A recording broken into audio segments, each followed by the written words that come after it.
Welcome in, everybody. Happy Friday. Welcome to the Nick Club Wrestling Happy Hour. I am one half of your host and virtual bartender, Mr. Nick Teodoro. Joining me, as always, is my tag team partner in life, my wife, Miss Nicole. Nicole, what are you having this evening? Oh, you know me, my signature Tito's orange and cranberry juice. Mr. Nick, tell me what you're drinking and our three things for the show. I'm having my red wine Cabernet as usual, 7 Oaks J. Lore to be specific. Well, Bronson Reed is joined up with the new Bloodline. Rhea Ripley is returning for War Games, and we have AEW Full Gear predictions. It's Friday, November 22nd, 2024. This is the Nick Club Wrestling Happy Hour.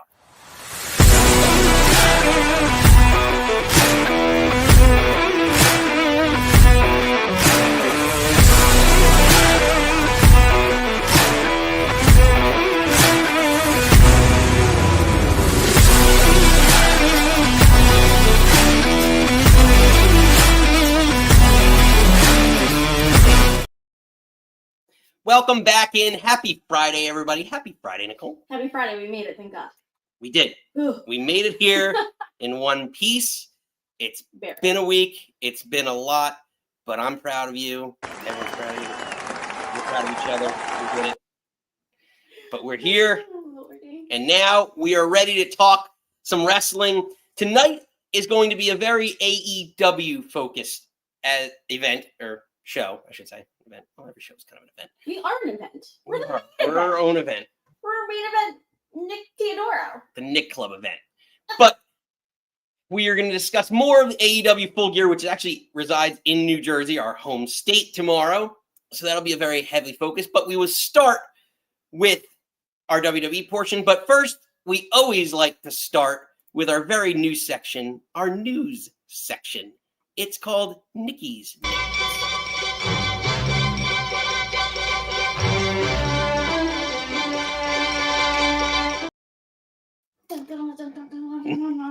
I love that music so much. Nikki's non-kayfabe news. This is a quick news cycle evening. WWE Trademarked Edge. They had a little oopsie daisy when they let the trademark go for Rated R Superstar. So Adam Copeland can go to AEW and say he's a Rated R Superstar. He has the music.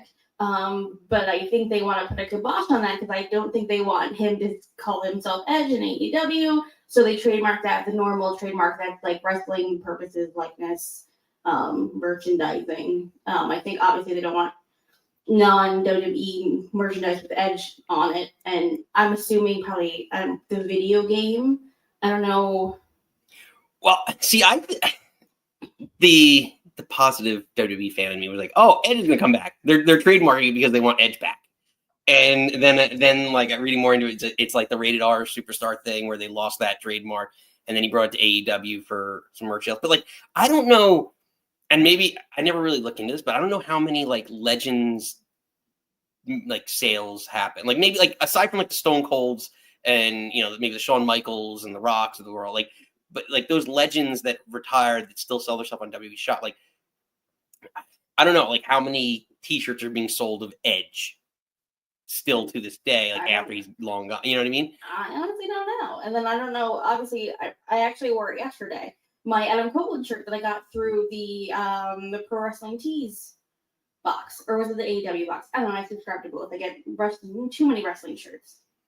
Yes, you have very. I mean, an extensive wrestling wardrobe. I keep us clothed, baby. I get her kind of pseudo hand-me-down. I know. If I don't like the shirt, Nick gets it. We're rocking very 80s. Where am I? But I got this one though. I got my Legion of Doom. I got a Heart Foundation shirt on. Thank you to Wrestling Tees. But yeah, so I think it's just CYA making sure that like he can't run away with things that they think they own. Yeah. I guess just like a money grab, but I think to me it just opens up the door potentially to his return, and we're hearing a lot of things emanating from AEW, like again like Kenny Omega, the Tony Storm fake retirement thing, like people they feel like they're fine with that or whatever. Like I don't know, it's interesting. I really want to see Edge back home in WWE. That's where I think he has the most value. It's going to be a a minute. Obviously. Well, the injury time's going to be added on. And I think again, I don't remember, but I don't think it's like a year deal. I think it's a multi-year deal that he signed. Yeah, I can't remember. I think it's, I want to say 3, but you'll correct me in the down below. I don't know. What do you all think? Do you want to see Edge return back in WWE? I know listener Lisa's out there somewhere, big Edge fan. I know. Please, I have shoes so you want to watch AEW to see him? I know she's so as Cope. Cope Open. Oh, Cope boy. Open. Well, secondly, definitely non-kayfabe news. If you want to hit the thing. Oh. Hit the thing. Yeah, sorry. Oh, yes, it's ladies' night, and the feeling's right. Oh, yes, it's ladies' night. Oh, what a night. Nick and I love the ladies and love having the ladies' night. So stick around after. I want to say after the show, but after Nick and I do our spiely, we're gonna have Lena on, and we're gonna talk wrestling and breakfast foods and all sorts of fun things. So hang out. Yeah, feel free to hang out. Again, it's gonna be part of our. We love our interactive caller session, so you can still feel free to call in. We're not sure. Maybe towards the top of the hour, we'll have her here. So feel free, again, chime in, but feel free to comment in as we go. So, Nikki, yes. Let's bring us to, we're going to actually reverse it a little bit. We're going to start, we normally go into SmackDown, but we're going to start with Friday Night SmackDown and our SmackDown takeaways, which ultimately on SmackDown, Shinsuke Nakamura where have you been? Has returned to the WWE. Nikki, what are your thoughts?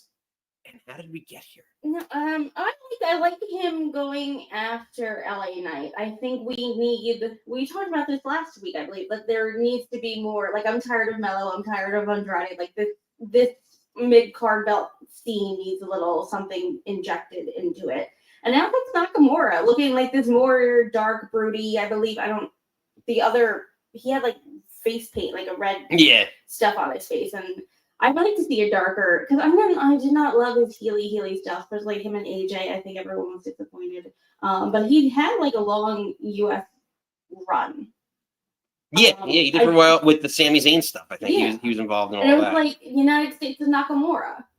They were doing that on SmackDown for a while. But it's really crazy pants to say that I feel he is underrated in WWE. But I'm excited to see him back. Like, I miss his entrance. Like, we used to go with him, like, NXT Nakamura has such a special place in my heart. I think he was incredible then. I think he's in such a run, and he came out like goosebumps. I want that back again. Even if he's maybe a more dark character, he did attack LA Knight. But I think that'll be a fun program. Do I think he's taking the belt? Probably not. But again, freshen up this scene, give some LA Knight someone else to work with. I'm happy. Yeah, we talked about this the last couple of weeks, that there's no mid card on SmackDown. So for him to come back, and this character kind of reminds me, I guess they called him the something samurai. But to me, it reminded me more of like Star Wars-ish, like Jedi type. Was he like Kylo Ren? Like that's kind of Crowbar. I know. Crowbar would definitely know the answer to it. But like a dark Anakin or like a Kylo Ren. It's like a darker. It's like, I don't know. It's darker Star Wars type character. So I kind of like it in the sense of, again, Nakamura is a great in-ring wrestler. LA Knight is pretty solid as well. So to put him over, have a serious feud, if this carries him over to, or even through the Rumble, to me, that makes the most sense.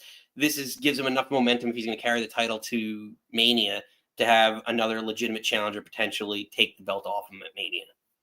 And we move, as you like to say, move him on from the mid-card to the main event scene, and maybe... It was a little sticky up there in SmackDown. But again, I really like Nakamura. Him back on my TV, I'm here for. Yeah, it's going to be interesting to see, again, where it goes in the future weeks and months, I guess. Because, again, usually everybody gets some sort of, they get the momentum, they get the rub as they come back, and then it's all right, a month goes by or 6 weeks goes by, and it's like, all right, you got to push towards a title, and then you lose all your momentum. So I hope Nakamura is able to keep it and keep relevant in the card, because he is so good, but he's such a talent. And he could put over a lot of people. He could do so much more than what they're letting him do. So yeah, because he's so hot, cold, on and off. I wanted to say, like, because he was around so much during the pandemic. He was on the run with the IC belt for a little bit, and then hot shot with him and Sammy, and they had the Artist Collective for a while with Claudio Castagnoli, Cesaro. I would like to see like a long program, and even if it's a short, maybe something with LA Knight, that maybe him and Andrade, like NXT stuff. Like, I don't know. I just like him on my team. well, we will see. We will be seeing a lot more of them. That's for sure. I also stress to think, and I don't want to harp on this too much, that maybe he's taking the spot because AJ Styles got hurt. That this feud would have been. I wonder how long AJ would have been in a potential feud with LA Knight. You know, maybe AJ would have carried him to. Well, I feel like we already saw that though.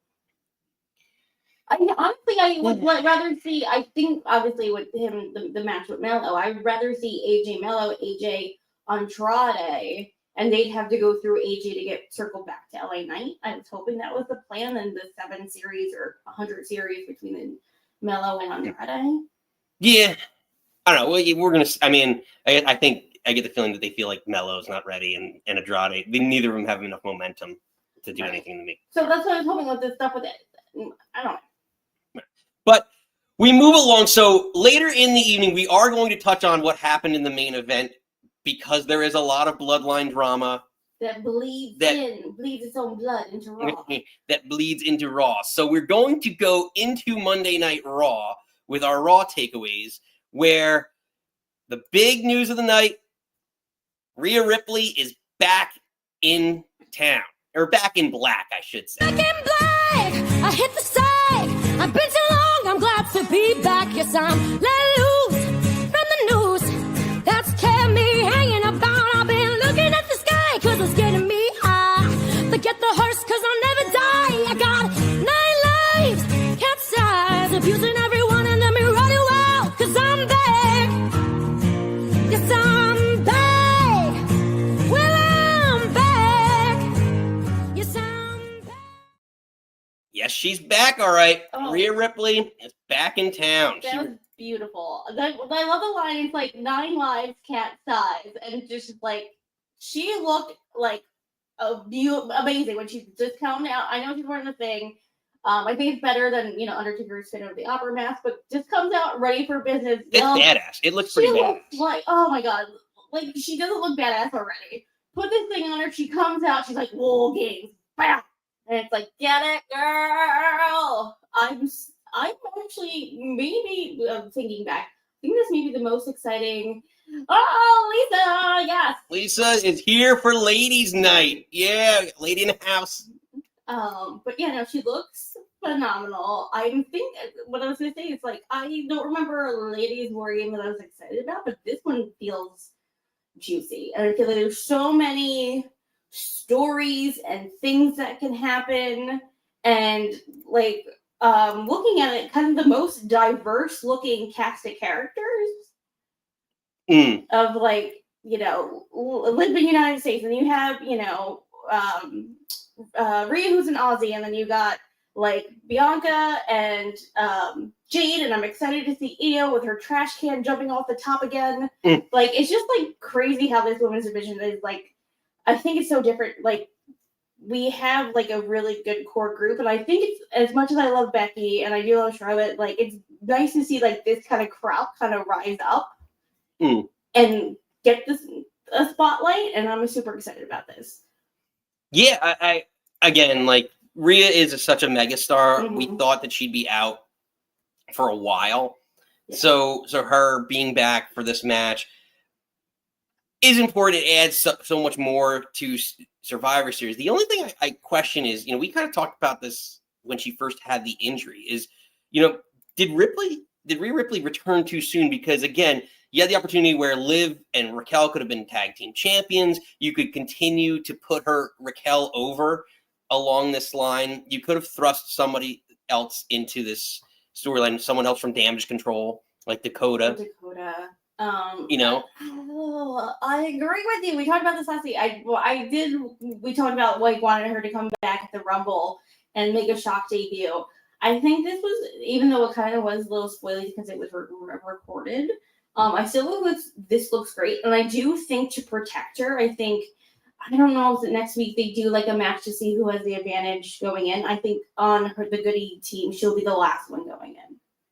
Oh yeah, for sure. At least to protect her that way. Because again, when you look at that, like you look at that roster, right?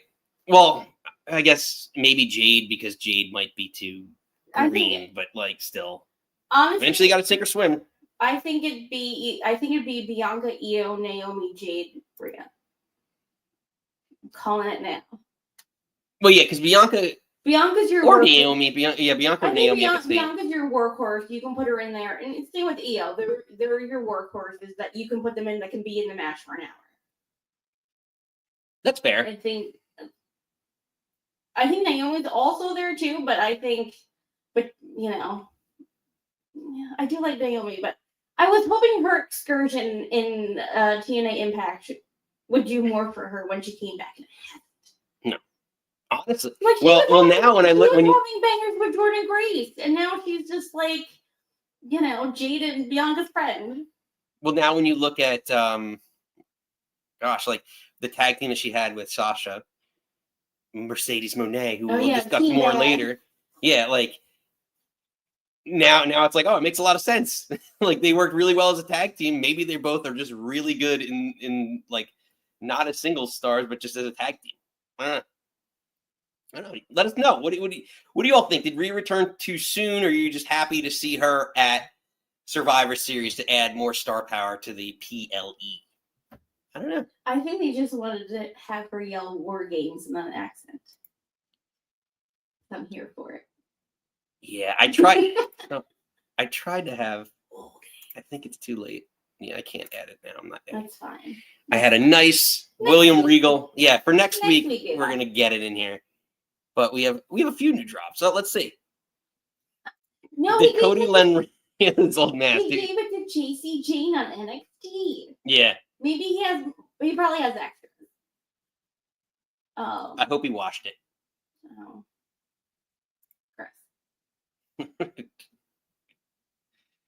I don't know. I just think she looks absolutely amazing and badass with it. But again, there is some concern, right? Like, because did she come back too soon? You don't want her getting injured again. She's had 2 injuries in the last less than 2 years for sure. So this year she had the arm thing that she had to relinquish the belt. Yeah. So in less than a year's time, she's had 2 injuries. So we don't want to lose Rhea for another extended period of time. So I just want her to be safe and good. That's why I think with put her in last. It's again a gimmick match. There's more ways. I think Brian Danielson said that when he had the match with Ricky Starks, we had the dog collar match with Ricky, and he said it was easier to hide his injury in a gimmick match. So maybe this is the same with Rhea. You put the big star in. She's going out again. She's gunning for Liv. She's with 4 other women that can protect her in the match. Protect her. Fingers crossed. Yeah. Let's see.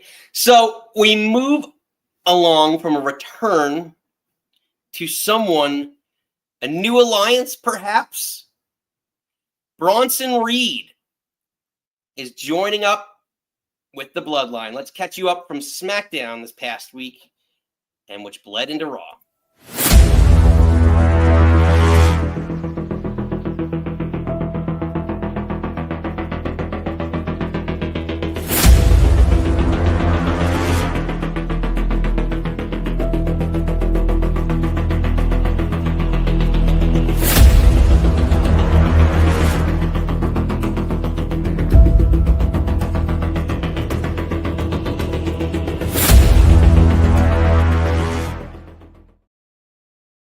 So Nikki, Bronson Reed is joining up with the Bloodline. What are your thoughts on Bronson Reed in War Games. War Games. Men's War Games. Men's War Games. Do we remember, if we turn our dials back, when they kind of brought Reed up from Maine, he was kind of like that mercenary hired gun. Remember, he was running around like Miz was paying him for a little bit to do stuff? I'm hoping and thinking that this is more, like Solo promised him something or gave him something, monies or otherwise, that's like, hey, be my, again, he's huge. He's gonna, mess some stuff up. So why would you not get another big bad on your side? Yeah, so I agree that, again, he fits in. And oh, can I cut you off for 30 seconds? Because I did say this to you last night, the night before, that he's their Sammy. Like, he's not part of the family, but he's going to be an honorary Goose Bloodline person. True. Well, yeah, you said Sammy, and I said, when we talked about this, if we really go back to like the 90s, like, because we were saying like the Bloodline, we want people to be in the Bloodline related. And when we go back to the 90s, I remember the Hart Foundation, Brian Pillman was never related to what you ran your heart. No, I am not. We did talk about this, maybe so subconsciously. That's why I wore my Hart Foundation shirt. But go on. But yeah, so Brian Pillman Jr. wasn't in the Hart Foundation. No, Even Senior, sorry. Senior wasn't in the Hart was in the Hart Foundation, wasn't in the Hart family by blood, or married, whatever. or Canadian. Or anything. So the precedent has been set for someone being in a group in a blood-related group that's not related to them. So my question is now, because of the fact that like he's aligned with them, it's just I can't get past him throwing up the ones. And that just drives me crazy because, like, I guess, solidarity, unity, whatever. So is Bronson Reed with the Bloodline beyond Survivor Series? Because that to me seems like, hey, like a little bit of a loyalty type deal. And I just don't like it just planted enough of a seed of doubt in me to think, like, because they said like Solo Sikoa's Bloodline is unstoppable, like with Bronson Reed with him. And again, if he's just going rogue and collecting all these like badass people, I could totally see, Bronson being with him. And especially if like my big long-term picture booking of turning Jacob Fatu face happens in like 6 months, putting Bronson with them already gives you a built-in bad guy. They're baddie, I just heavy. don't know if they're going to move. Again, I think right now we're in a little wishy-washy of brand, who belongs to what brand. I think in January, once it's like Netflix Raw, well, even they have like Cody and everyone's supposed to be on that Raw. I don't know. Again, I don't know if they're going to move him to SmackDown, but I don't know if that matters right now. But I really think it depends how Survivor Series shakes out. Like, who's going to be the fifth man? I think we know who's going to be the fifth man. So that's a good question. So then, thank you. Who should be the OG Bloodline's fifth member? Well, it's going to be Seth freaking Rollins, even though he said over his, dead body or never in his life or blah, blah, blah, blah, blah. He's and a week later. He's like, I'm not going to do it for you. I'm going to do it to get after Bronson. So this is probably going to be a Rumble match or Saturday night's main event match. It is a way of kind of elongating their feud and stretching it out. Right. If you want to give them another one-on-one, because their first match had a lot of destruction. Now you presume War Games is going to have even more destruction, and then you have the blow-off feud. So it's a way of giving them 3 matches together without giving them 3 singles matches. Mm-hmm. Because again, like we talked about this a while back with like Braun Strowman. Like him and Braun Strowman destroyed everything on Raw.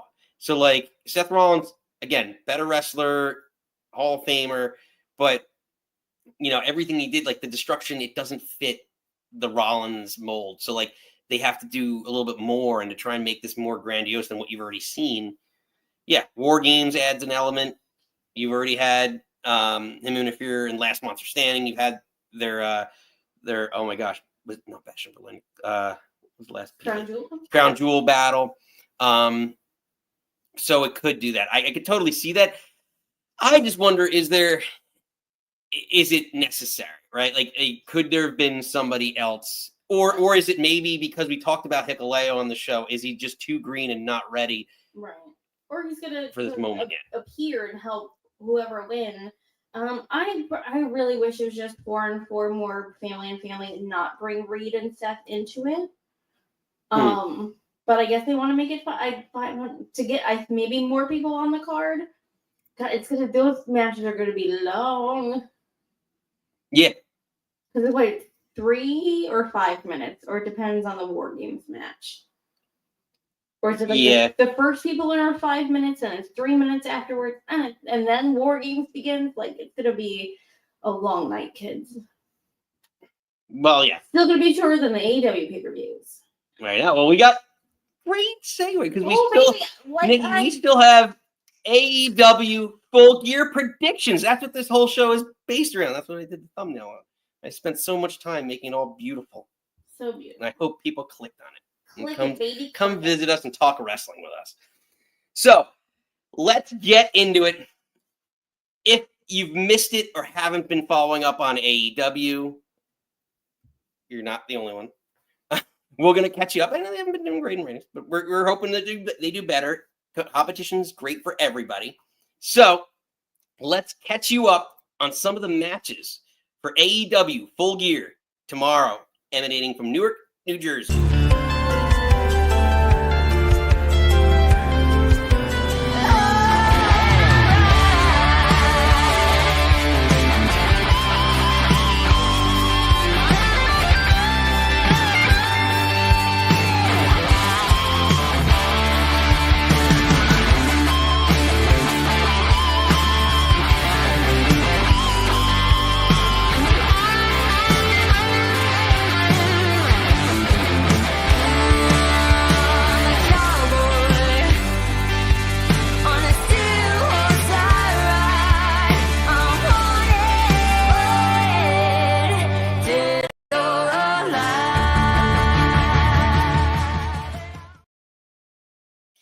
Let's get to it. Full Gear, Nikki. Emanating from, as Steven likes to say, scenic Newark. So scenic. So scenic. As you see it, as you fly in and you fly away. So let's get into it. So I'm opening with what I think. You think. You did not. I know. I didn't run this past Nikki, so sorry. Shame on me. But what I think is one of the most one of the biggest rivalries on the card, at least the biggest hype matches. So we open with Swerve Strickland and Bobby Lashley of the Hurt Syndicate. So Nikki, what are your thoughts on this match? And I have a lot of questions. If you watched Dynamite on Wednesday, Swerve Strickland, again, I'm very much, I don't know, I believe if you're standing tall before the pay-per-view, you're probably not going to win. He hit the house call, which again, beautiful move. No, the house call. Yeah, the house call is the kick, and the stomp is the stompy stomp. Yeah. And he hit. I know what the house call is, though. He hit his 2 big moves. Laid out Bobby. Also, why would you have Bobby's debut on AEW against 2 jobbers? Sorry, Cheeseburger. But why would you not say that your Cheeseburger needs to have a tag team partner that's hot dog? It's like, or ketchup. You're literally have a pay-per-view in Wednesday to Saturday, 4 days. Why would you have Bobby Lashley wrestle? Why would you have Swerve come out and hit his move? It doesn't make it make sense, Tony. So I guess that's the question. How do you feel about the build-up to this match? Now Swerve's kind of gone through. He had a match with Shelton, and MVP. I guess is just going to be a manager. Do you feel like the build-up has been there? I feel like it's been a 2-week build-up, and it just hasn't. There hasn't been enough. Like I get. It's like there's always another layer to what he's doing. Like, oh my gosh, you thought Shelton Benjamin was your guy, And now, oh gosh, it's Bobby Lashley that's really, is behind all this as well. Like there's another member. So like, I don't know. To me, like, I feel like this is the first match. Like it should have waited a little bit longer. As much as I love that this is in New Jersey and it's going to take place in New Jersey, like I just feel like, and maybe it's going to be a multi-pay-per-view feud probably, and probably will. But like, to me, the build-up is too short. It's like, it's kind of a thrown together 2-3 week build. I don't know. How do you all feel out there? Let me know. Let us know in the comments below. But Nikki, what do you think? I'm not mad at the build. Like between, it's more like Swerve and the Syndicate. Like he was with, MVP trying to recruit him, them crapping on Nana. He fought with Shelton, and he had that match with Leo Rush, who used to be with Bobby, who maybe could be with the Syndicate. Who's to say? But I just, again, I don't like him. I don't like Bob. I was excited about the match until Wednesday. I'm just like, yeah. Why have Bobby come out face some jobbers? Like, we know who Bobby Lashley is. You don't have to say he's this new monster off the street. Like, Powerhouse Hobbs, that's the match he has. Oh, this young, big guy destroying 2 jobbers. Bobby doesn't need that. Bobby Lashley's Bobby Lashley. Right. No, exactly. Yeah, he's a main event attraction on his own. So yeah, he get past. But the only thing I could think of is he signed certain amount of dates, and there's like, all right, well, it's a Dynamite, let's get him on the card and display him. Yeah, you're not wrong, but again, you have TV dates, and then maybe book him in a better match, or at least a one-on-one match with someone who's a little bit more credible. Top flight. How about or like one of those cruiserweight guys? Some kids that are like, what's his face? He's married to Julia Hart. Julia Hart's married? Yeah, then what's his face? Well, clearly I don't know who she's married to. He used to be in the Nightmare family with QT Marshall. He had like braids. I'm not sure. Oh my God! Someone correct me down below. Anywho, like have him. Yeah, that guy that we can't identify. Have that guy. I don't want to say his name wrong. He's better than a jobber, even though we don't know his name. You're making me feel so bad. I can picture. Well, we'll move on, and you'll figure it out later when we're in the segment for call-ins or something. Right in the middle of the interview. My phone's Maybe upstairs, calls I in. can't even Google. When Leva calls in, you're gonna be like, you remember exactly who it was. But the other questions I have about this is, again, the numbers game doesn't equal out. Nana's used to be a wrestler, but he gets his ass kicked every time. So, like, my question is, who comes to Swerve's aid? There's been a lot of people that have been talking to the Hurt Syndicate. The Acclaimed, Leo Rush has had a little bit of a run-in with them as well. Who do you feel could come help Swerve Strickland at this point in time? Because he needs, if he's going to potentially pull this out. Lee Johnson. Oh, yeah, that's what you're looking at that whole time. Yeah, I'm sorry. I usually don't Google, but like you were crapping on me and it was going to make me really mad. So. Unbelievable. So Lee Johnson. She wants him to lose to Lee Johnson. Or she wants Lee Johnson to lose to Bobby Lashley. I just feel like if you're, again, having him come in and do something, like have him wrestle your actual team. Like why bring in 2 people not on your payroll? Or not on your roster? Like... Anyway. Well, I'm glad you figured out who it was. I digress. Amen. He appears. Yeah. Even Lee Johnson. Lee Johnson. But I digress. Regardless, so yeah, it's not Lee Johnson that's going to come to his aid. Who do you think? Anybody, Nikki? The Acclaimed? My money's on the Acclaimed. You know, the Acclaimed has a match. Not happening. I don't know. I guess maybe Top Flight. What tag team? I don't, or maybe nobody. I don't. And the final question, and feel free to put in the comments below. Let us know. Do you think anyone's going to come out to help Swerve? And the other point is, we've seen the last couple of matches with Swerve, new wrinkles in the storyline.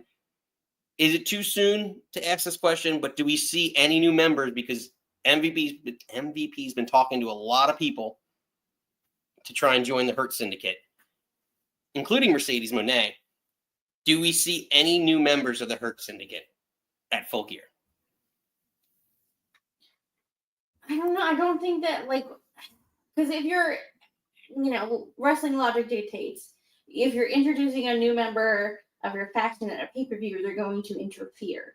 I don't think anyone should interfere in this match. I don't think that would make Bobby look good. Like, I beat Swerve, but I needed help when you're humongous Bobby Lashley. But he's the heel. He's the heel, and it makes Swerve look strong. Faces. So Nikki says no. What do you all out there think? Any new members coming in full gear, or straight up one-on-one, maybe some nefarious activity with the current members, and we move on? I don't know. We want to hear from all you. But ultimately, Nikki, who do you got? I'm going Robert Lashley. I think it's his first pay-per-view. You can't have him lose. As much as it makes me really upset because Swerve was like your champion a cup of coffee ago. It's going to be about me. As much as I love disagreeing with you, I tend to agree. We both got Bobby Lashley taking down Swerve at Full Gear tomorrow. So we move along to another bad blood rivalry. Kyle Fletcher and my man Will Ospreay, who I'll be honest, I'm kind of souring on a little bit. And I don't know if it's because of the booking. It could be because of the booking, or maybe I'm becoming more exposed to him than I ever been in the past. I don't know. But I have lots of questions. Nikki, my first question about this match, right? We talked about build up, but whatever. Mm-hmm. Is this the first, because it seemed kind of quick, is this the first of a series of matches? Because these are two of the best wrestlers on the roster for AEW. Well, I think this is a match that there's going to be nefarious means, and the Don Callis family is going to get involved. Mark Davis might come out to kind of even the odds. I do think this might be a multi-thing match or matches. I think if they just stop talking and just wrestle, I said when Kyle Fletcher did 2 promos that were like good, and then he kept going. I'm like, you gotta cut minutes off that. And then when they had their face-to-face, it also felt like it went super long. Like they could have cut out maybe 3 minutes, which doesn't seem like a lot of time, but it is a lot of time when you're watching it like on TV. I just think, I don't want to say they're not like, I feel like they're improving, and I think this is the most probably time they had to like, oh, here's a mic, go cut a promo. And they're like, well, I've never had this much time to cut a promo before. So you keep going and going and going and going and going. But like sometimes short and sweet. Right. I think this is going to be probably match. Even MJF gets that too sometimes, where he just runs on. It's like, oh man, like worry. Even like I was saying that about Moxley. Sometimes with like pros in AEW just go on forever. Sometimes like say a little bit, sprinkle, and then leave. Leave me wanting more. Leave me wanting to hear more, see more, do more. Just like it went on and on and on and on. And I think it's going to be an incredible match. It could be show stealer. Going to be a phenomenal match. But I think the build up feels not as great because the promos aren't as strong. Like, why hasn't? Oh my gosh. Why am I going to say Don Callis? Why? Yeah, like why hasn't he been more vocal in this? And that maybe he's going to show up and interfere in this match. Like, and that's why. But like, he should be more involved. Like, everyone knows that he's the one who's manipulating. That's the idea. Is he's the one who's manipulating Kyle Fletcher. So like. And I think that was the nugget of the promo that they've gone to when it's Kyle and Will in the ring, and then Will's like, I was in the family, I know what this is like, come on, and he gives him the screwdriver and he throws the screwdriver out and it just lands perfectly like dug into the mat. And then they talk and they talk and they talk and they talk and they talk and they talk and they talk. Talk, no more talking. That's kind of how it felt. It's like it had a good, like there's such a good story there. Like your friends, your brothers, you lived together through the pandemic. Like Will got him into AEW. That's your story. You don't need to beat me over the head with it for 10 minutes. But again, they're both phenomenal wrestlers. It's going to be an amazing match. Right. And the other thing about this is just, like, I just feel like, should this have been for the international title? Like, I know Takesha's the champion, but I feel like this could have been a good moment to give Kyle Fletcher a belt, put him over, let him be the champion. And now we're not going to predict it because they just announced it like today. Takesha's defending the title at the paper. Yeah, they added it after the show. Was it during Rampage? Against Ricochet. Yes, it might Did be. we know that? No, I didn't know. Ricochet call him out. I don't know. So we are not going to predict that match in this series because that happened after we did our production value for the show. So that being said, yeah, should this have been for the international title? Like, I just think there could have been so much more around this feud and to build up Kyle Fletcher. Yeah, if he gets a win, it's big for him, but it's not as big as a win over Will Ospreay for the belt. And he did all this, tracking down MJF for the international title to win it back just to lose it to Takesha. It seemed like a waste to me. So I don't know. That's kind of my thoughts on it. Ultimately, Nikki, the question is, who you got? I kind of like, once you said the question, like, is this a multi-series? I said Will Ospreay because he already lost to Takesha. He lost the belt. Like, are you going to have him on this run of losingness? So I said Will, but now part of me thinks maybe it is. I know. I put the seed of doubt in your head. I know. I got my shaved head buddy. He looks weird, though, with a shaved head. I don't like it. So bye, Lise. Thank Lise. you. She's like, all this AEW talk. Mama's out. We've had enough of Love AEW. Lise. Love you. So we move on to our buddy. I'm better than you, and you know it. MJF taking on Roderick Strong. Roderick Strong had to win 3 matches in a row. There was some nefarious activity. Him and Adam Cole were competing to try and have this match at Full Gear with MJF. Ultimately, MJF helped Takeshita beat Cole so that Strong is his challenger. Ultimately, how do you feel about this match, Nikki? Any thoughts? And what do we got? I didn't love the MJF promo this week. Running down Roddy. Again, everything has to be okay and approved. I guess that's how I feel about Jericho talking about Jay Briscoe. Kind of feel how I feel about them talking about Roddy's real life backstory about what happened with his family. Feels really ick to me. But obviously, I'm assuming Roddy okayed it. He okayed it in early NXT days. Everyone knows how much I love my Roddy. But MJF's winning. Yeah, I tend to agree with you. So first of all, I will say I agree that MJF is winning. But I do have some questions on how he's going to win and if there's any dusty finishes to this. Like, for instance, do the Undisputed Kingdom get involved? Because they're Roddy's buddies, they're Adam Cole's buddies, so technically they would want MJF.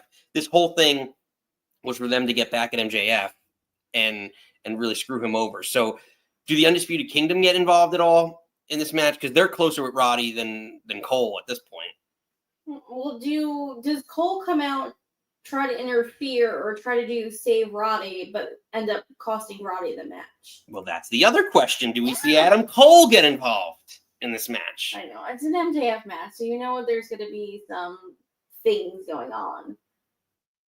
Yeah, like, But to me... Roddy's not winning. As much as I love him. To me, Cole, to keep kayfabe babyface, because you know how I love to keep baby faces and heels, I think he has to stay in the back. But the Undisputed Kingdom could be an interesting twist on it. But again, like if Roddy's considered the face in this, it'd be weird for them to get involved. But could the Kingdom be bought off by MJF? That could be a nice little twist on things. I could totally see them because they do nothing. Look at you. Yeah, MJF pays off everybody anyhow. Why not? The former Ring of Honor World Tag Team Champions. So we want to hear from all of you. Let us know who you got in this match. But ultimately, Nikki and I do agree.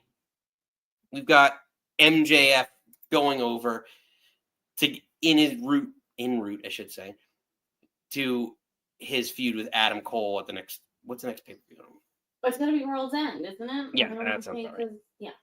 Because so Nikki gave me a nice history lesson that was where all the devil stuff originated. That's so where they cost the belt. That's where MKF lost the belt to Samoa Joe because they came out and hit him with the chair. And they hit him with the chair, and then Adam Cole was sitting in it, and then MJF woke up and was like, what? Ugh. Was not happy. I know, you're not happy. But we digress. We move on.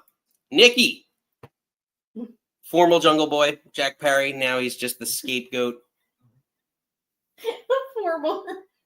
Formerly, he grew up. Former Jungle Boy. Former Jungle Boy. He grew up, and we're proud of him. Great job. It's not easy. It's not easy. Sorry. Oh, it's not easy being great. It's not. He had to go to Japan.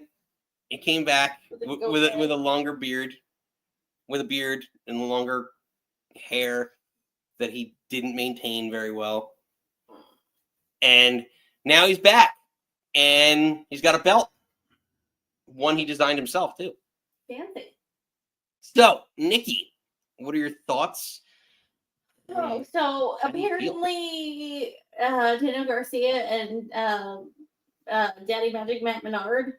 No, right? Yeah. That sounds about right. He's Daddy Magic? No. He's Daddy Magic, or the other guy.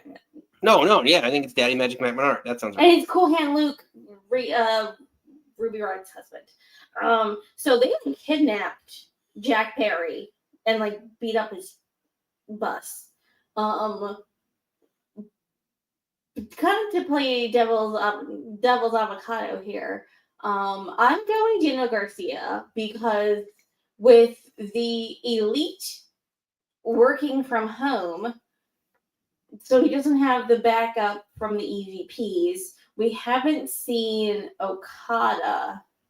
Then with Daniel Garcia and these young plucky baby faces fighting John Moxley's thing, does he? Oh no, I'm talking myself out of it. I was about to talk you out of it.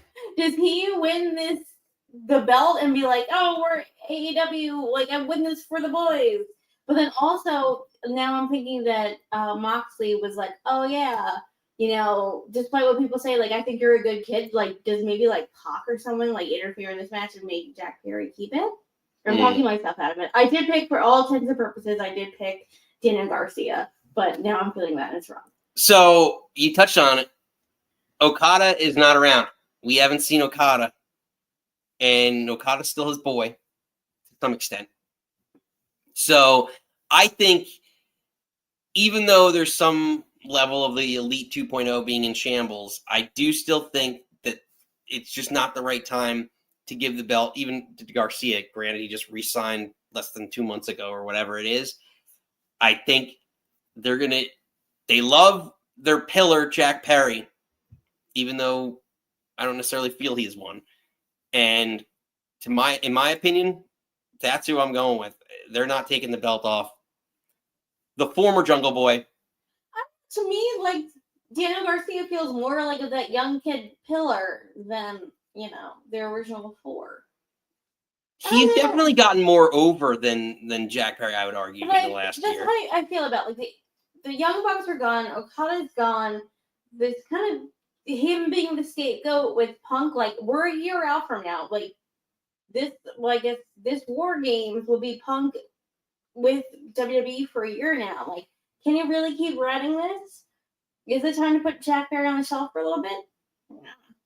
Probably. Well, who you got? Do you want Jack Perry to win? Do you think Daniel Garcia's time is now?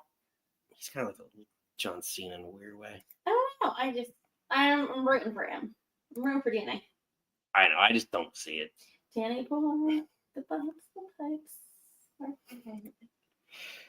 From someone who's trying to become a main eventer, to make more money, to Mercedes money. Nikki, Mercedes Moné defending her TBS title against Chris Statlander, who's now a face. And you know how I feel about faces and heels. We know. She turned, and now she's there. So my question, I have a lot of questions.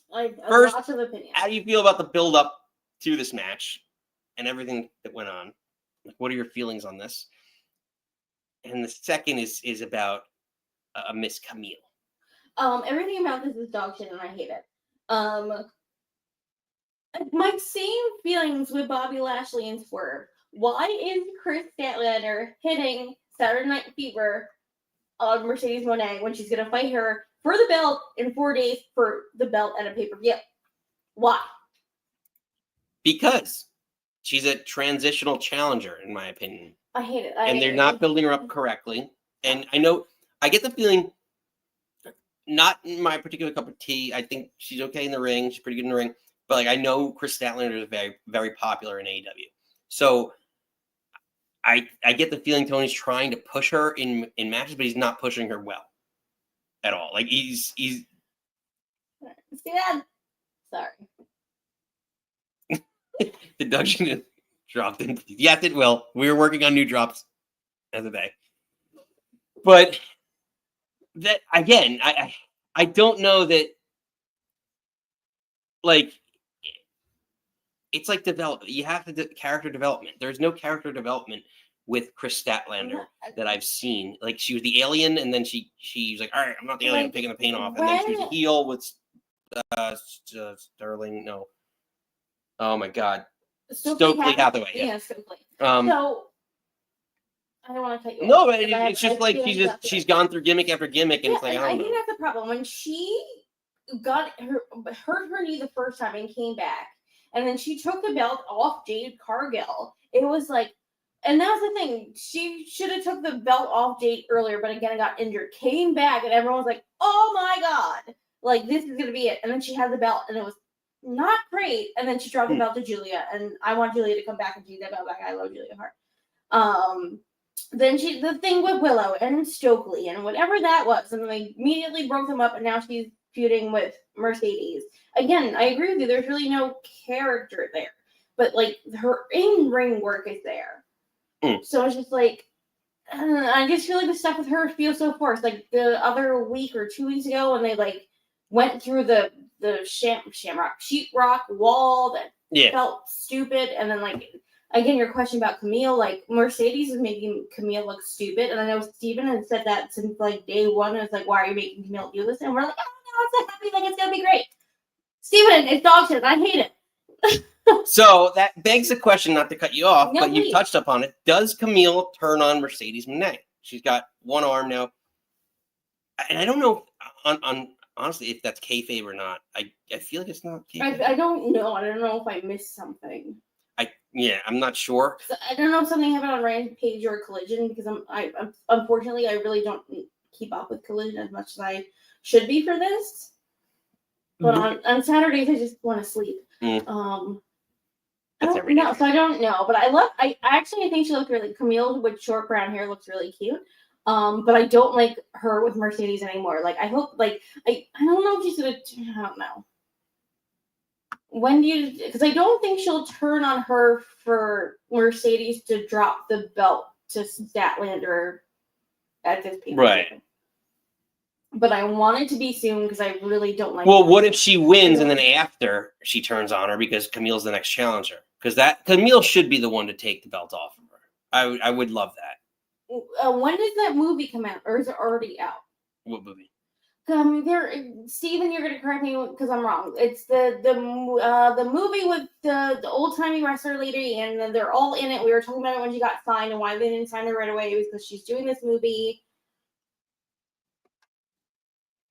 It's about early days women's wrestling. I'm gonna forget her. Wait, hold on. Let's see. See if Statman. No, It's Ed. Ed wants to. Has Camille gotten better in the ring yet? Yeah, we really haven't seen her wrestle. You just see her be a heavy, and it's like I know that's a thing. I don't necessarily love it. And we haven't like with Liv and Raquel right now. Like Liv is not shitting on Raquel.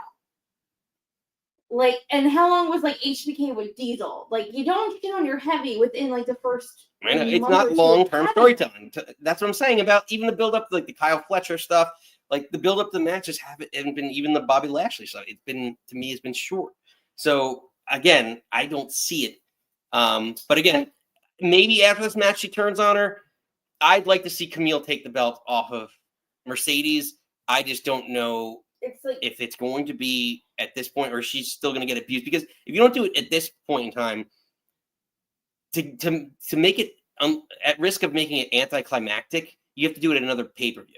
So the next one's at World's End. So you're waiting another, presumably like month, 2 months to do that. So you're dragging it out. And can you afford to do that? It is a level of acting, right? Like Camille has to do it. Mercedes, they have to keep it up to not bore me to death in that time frame. So I don't know.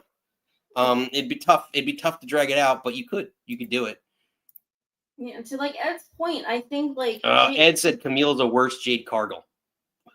I guess like Cargill was kind of like her own person, like in her ring. She has totally did her own thing. It's Mercedes bossing around Camille, who Camille should snap her like a twig. Hey, Angel of Darkness, welcome in.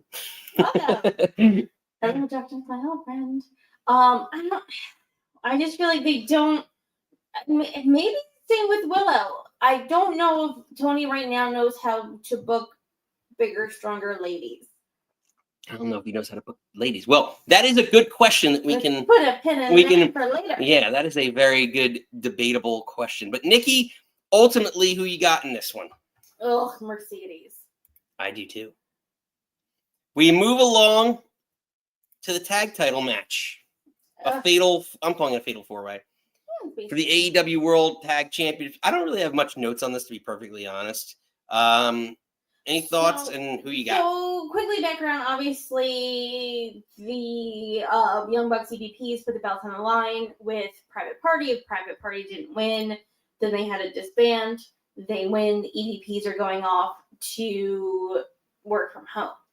So, then they did a quasi-tournament sort of deal to get into this fatal four-way for the pay-per-view. I do, more than others, I like all 4 tag teams. Mostly I pick with my heart on all of these. I'm going the Outrunners. Put those belts on those men immediately. They're the oldest, youngest men, however they say it. They're just like 80s wrestling. They're so flipping over. I think more over than any of the tag teams right now. Do it. Outrunners. You say Outrunners. I disagree. I think you threatened to break up Private Party just to have them lose the belts a month later. Not going to happen. I got Private Party in this one. Yeah. But let us know in the comments below who you got. Yeah, I feel like, again, I always pick with my heart. I really like the Outrunners are such a throwback. I feel like there's, if KPP Newsies, that people wanted to put the belts on them already. So, we'll see tomorrow. I wouldn't mind losing this. Again, like, if they keep it on Private Party, I'm fine. If you're good at move, like, I don't know, like the Outrunners. We shall see. So we move along to second to last match. Hangman Page against Jay White. Yeah. Nikki, any thoughts? I have thoughts. So obviously, if you remember old BTE being the elite YouTube shows when AEW first was born, basically, Full Gear is named Full Gear because of Adam Page, because they bullied him because he was a chunky chunk. Please, if I had that body as a man. But Full Gear is named after him, and that's why he said that in the pay-per-view. Their promo back and forth together. Jay White did beat him previously. I'm thinking that they're gonna push this Adam Page having this crisis of confidence kind of storyline, and I think Jay is going to beat him again. Definitely. So, to me, I like the idea that like he's never beaten Jay White, whether it's in Japan or in AEW, and I like Jay White. I'm a big Jay White fan, but to me, you have to keep this going because I think whoever wins this is probably going to be a challenger for the world title at some point in time within the next 4 months, because this is a good enough feud for them. And Hangman always kind of hangs around the periphery of the world title. And I think he's just biding his time, or they're trying to find the right storyline to do this, and maybe make him like a wild man type deal, or Stone Cold-ish, but not like that, or Pillman Stone Cold mixture. But ultimately, that's why I see this going to another round and a third decisive, at least an AEW feud. So to me, I got Hangman Page. I'm doubling down on Hangman Page. Feels so crazy pants because I'm more of a Hangman fan and you're more of a Jay White fan. He always hangs, man. Yeah, so that's who I got. This feels weird. Well, Nikki, we move along Yeah. to the main event of the evening. Yes. Where Jon Moxley is definitely still a wanted man.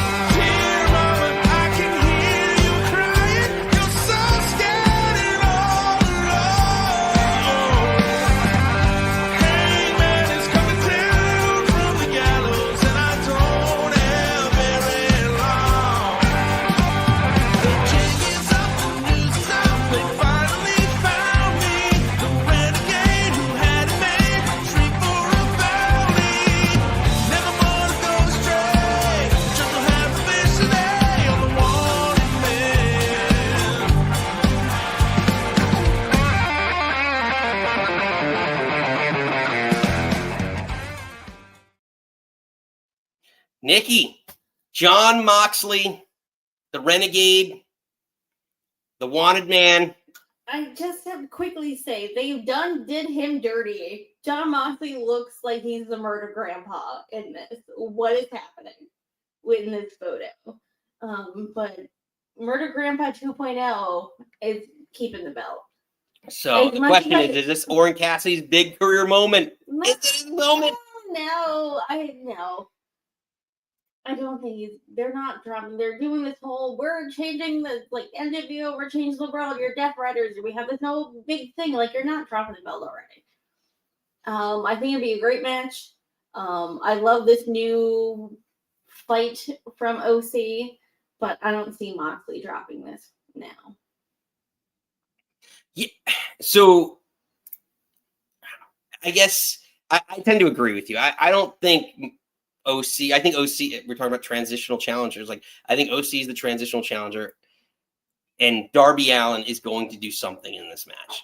There's going to be some sort of either he's going to take out Claudio to make it a one-on-one match, and ultimately, because Mox is a better wrestler, 4-time champion, he's going to beat OC. Something along those lines is going to happen. And I think they're still setting up, like we showed the video, they're setting up for Darby in the periphery to challenge Mox. I really think they want Darby to be the one, use this as a build-up for Darby to be world champion and finally give him that belt. Steven says it looks like they shop at the same stylist. He was talking about Adam and Jay White. Oh. And Ed, thank you for the Supernatural show shout out.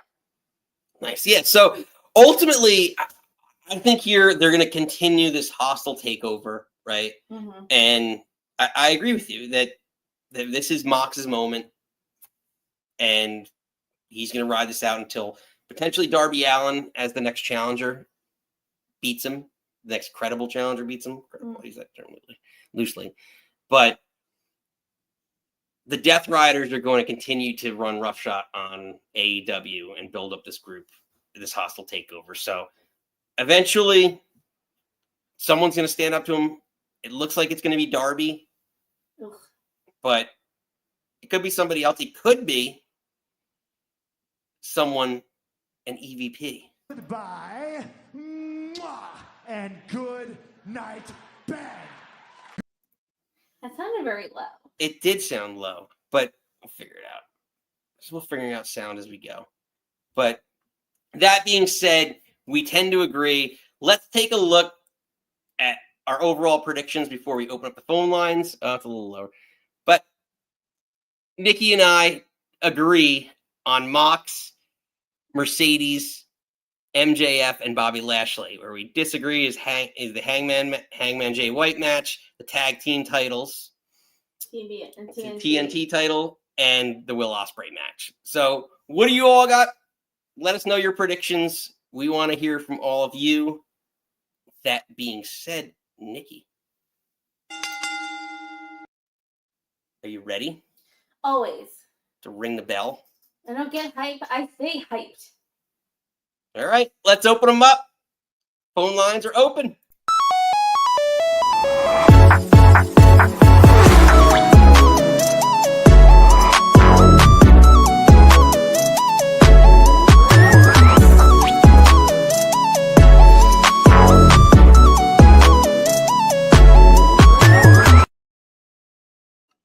Oh, hello, Mr. whoops. Goblin. Edge is not on the call. Sorry, wrong person. If he has to get Lisa back. That being said, let's set it up. It's been a little while since we've seen him. And all this Darby Allin talk, we know what's in his head.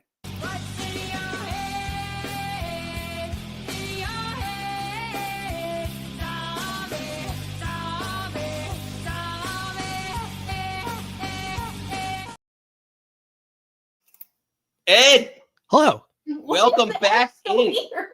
Who's the what now? What's that? Because it wasn't WWE that filed a trademark for Edge. It was me. That's me, Austin. Oh man, how's it going, guys? Good. How are you, Ed? What are you thinking? What are you drinking? Looks like maybe. What I'm thinking is that I feel worse than those low effort shin kicks that Orange Cassidy was throwing after he got the shit kicked out of him by the Death Riders. Mm. I'm drinking a coffee from Quick Check. It's free on Fridays. Ooh. Oh, Fancy. Nice. That actually leads me into my first thing though. Did you guys see that segment? Like that's the only thing I caught from Dynamite, and holy shit, was that stupid. yeah. Like I get it that he's being defiant or whatever, and like the only way that that's gonna work is if like that's the last time he does it. Like this is the thing that kicks him over the edge. Like he stops being low effort and turns into like, you know, now he kicks it into high gear and he's high gear all the time. Yeah. Because they taped him with duct tape on Dynamite.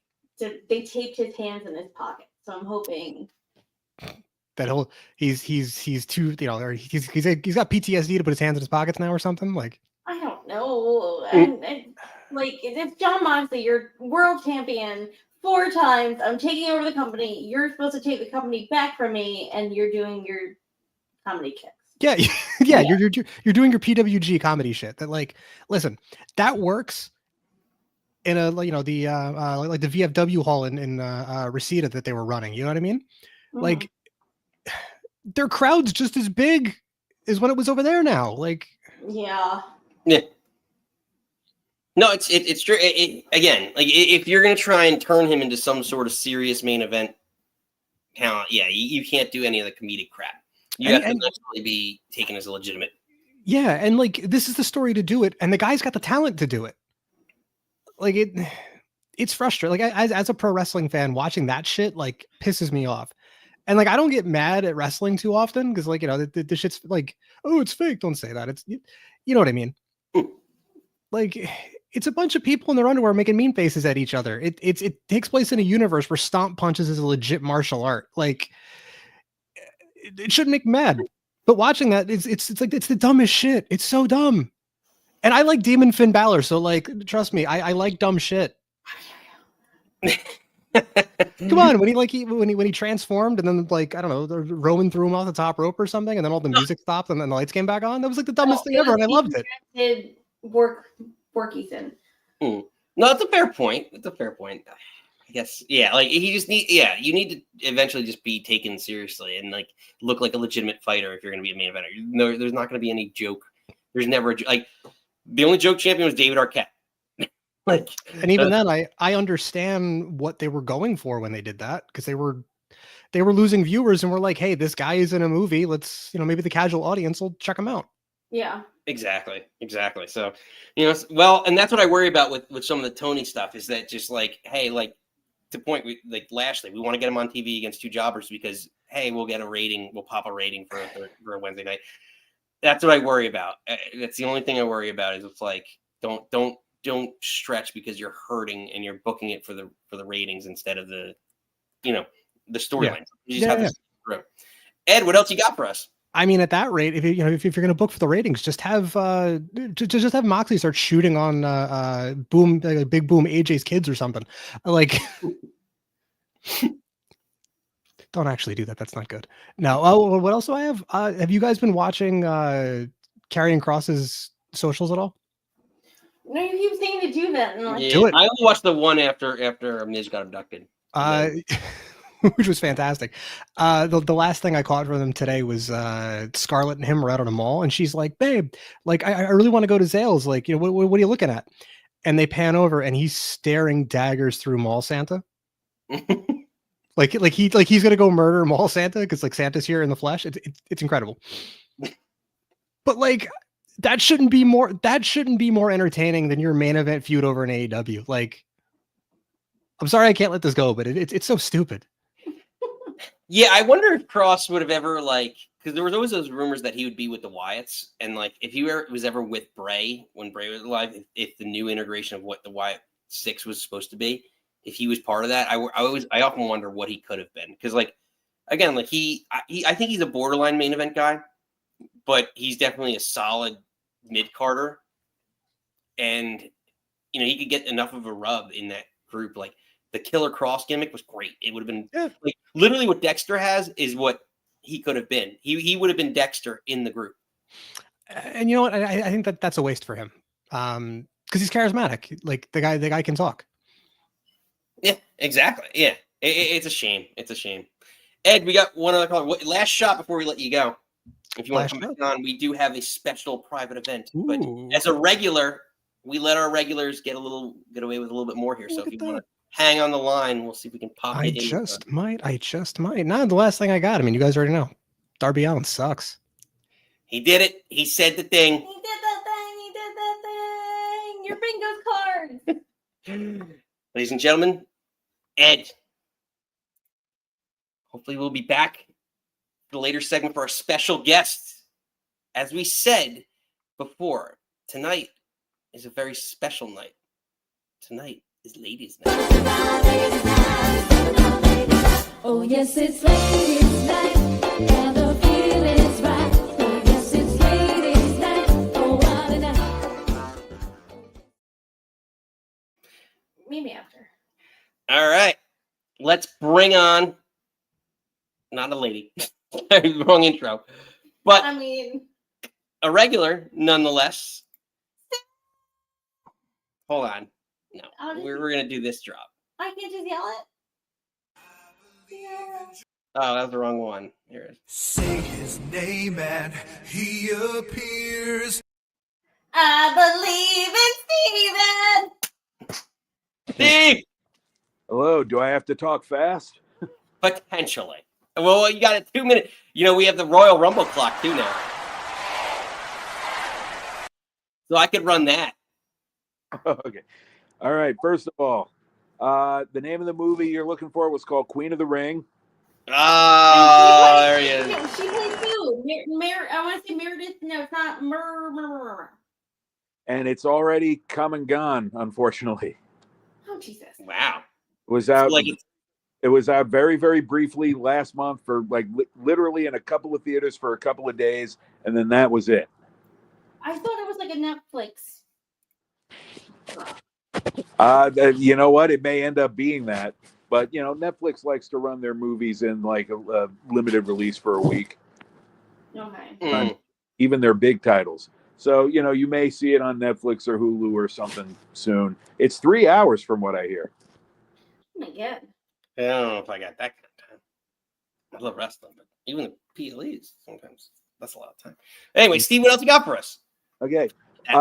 I noticed, not to continue the crapping on AEW, but okay, first of all, credit where it's due. I saw AEW put tickets on sale for, they're doing a TV taping at the Hammerstein Ballroom next month, ECW's Home Away from Home.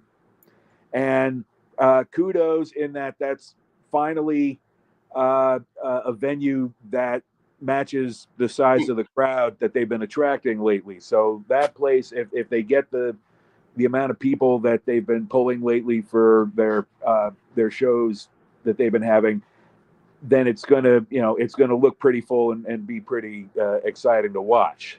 Right, and that's what we've been hankering for like, just you don't need to, like, we saw him in Atlantic City at Boardwalk Hall, and it was great. Like, it didn't need to be super. I mean, it wasn't super, right, but it doesn't need to be that. Like, ECW Arena had that vibe. You can continue to do that.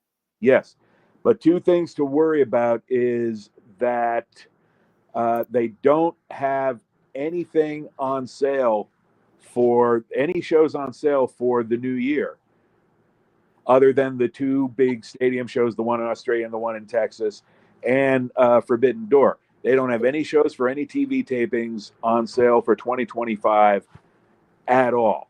And plus, this one for Hammerstein Ballroom, I mean, this is for next month, not even a month from now.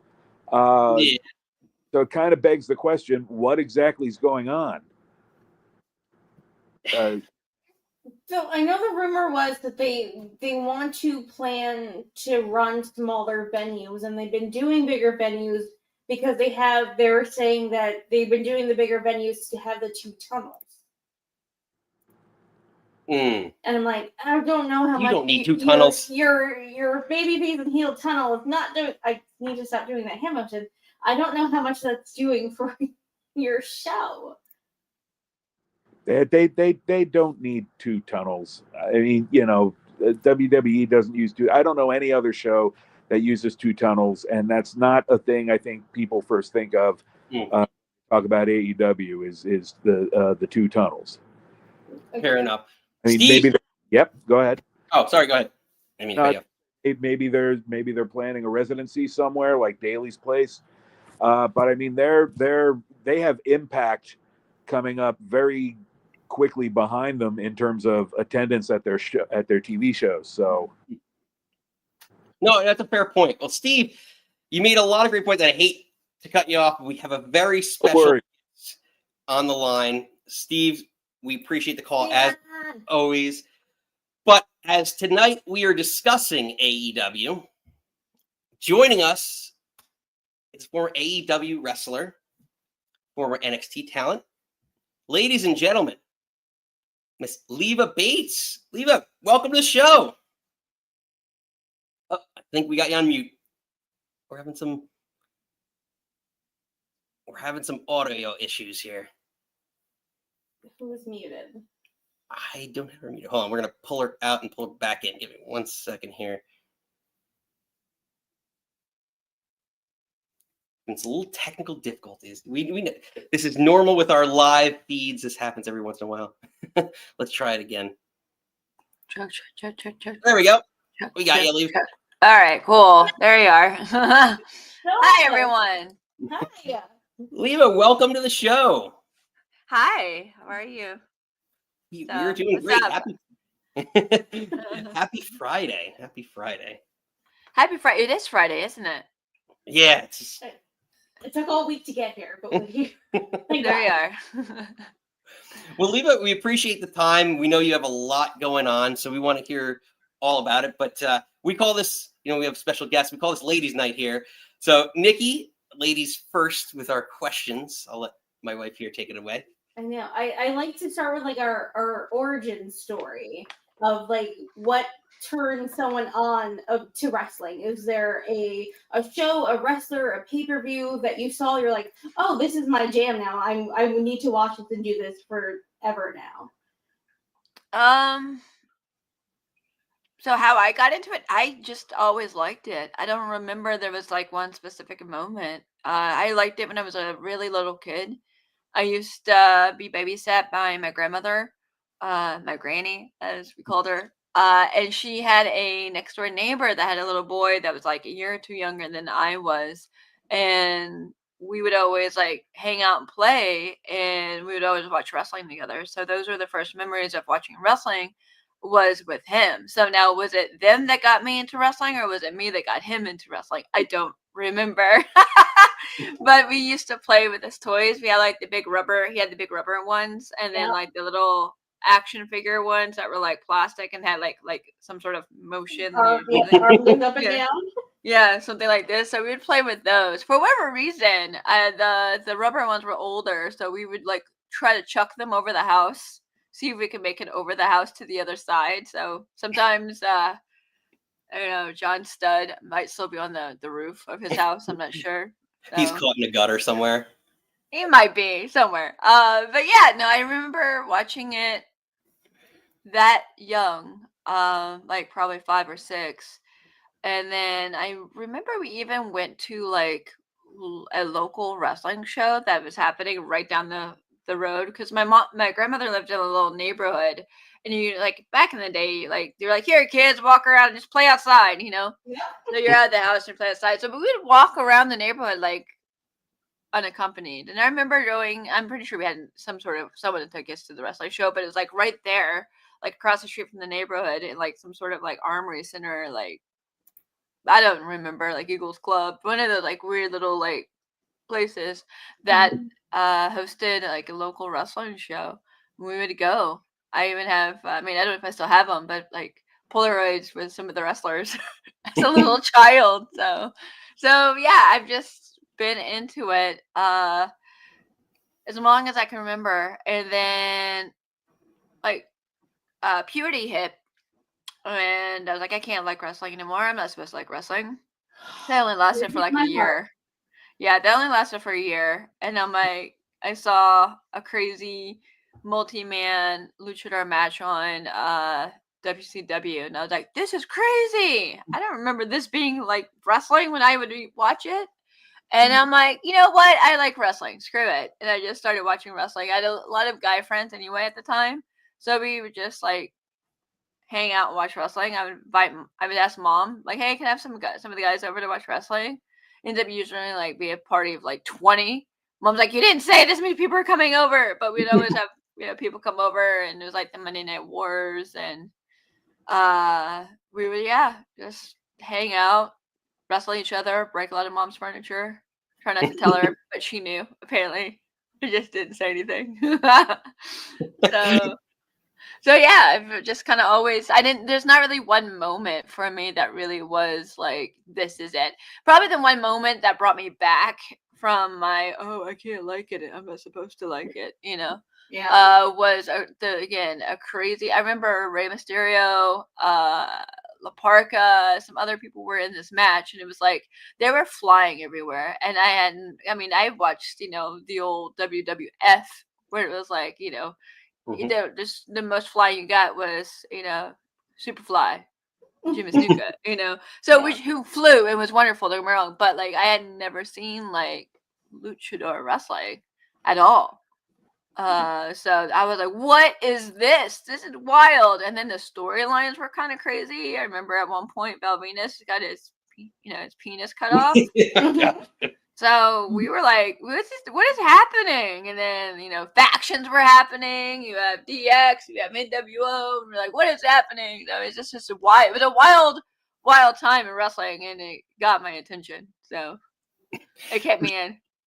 Well, you kind of talked about, you know, breaking furniture, and I think that maybe that led some of your decision. I don't want to put words in your mouth, to who you trained with, right? With the Dudleys. I think you know, yeah, I guess so. Yeah, interesting. My first school was FXE, which was in Orlando. It was ran by AJ Gallant, but he had Matt Bentley and Devon Dudley as like trainers there.